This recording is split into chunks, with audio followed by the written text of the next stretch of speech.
Numbers 9. The Lord spoke to Moses in the desert of Sinai in the first month of the second year after they came out of Egypt.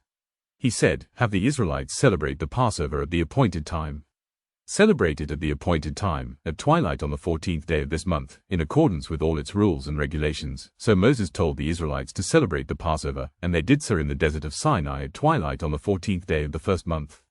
The Israelites did everything just as the Lord commanded Moses. But some of them could not celebrate the Passover on that day because they were ceremonially unclean on account of a dead body.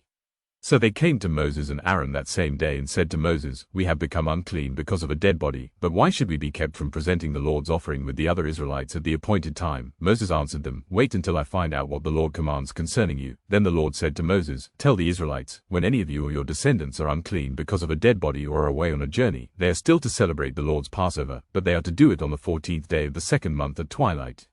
They are to eat the lamb, together with unleavened bread and bitter herbs. They must not leave any of it till morning or break any of its bones. When they celebrate the Passover, they must follow all the regulations. But if anyone who is ceremonially clean and not on a journey fails to celebrate the Passover, they must be cut off from their people for not presenting the Lord's offering at the appointed time. They will bear the consequences of their sin. A foreigner residing among you is also to celebrate the Lord's Passover in accordance with its rules and regulations. You must have the same regulations for both the foreigner and the native-born. On the day the tabernacle, the tent of the covenant law, was set up, the cloud covered it. From evening till morning the cloud above the tabernacle looked like fire. That is how it continued to be. The cloud covered it, and at night it looked like fire.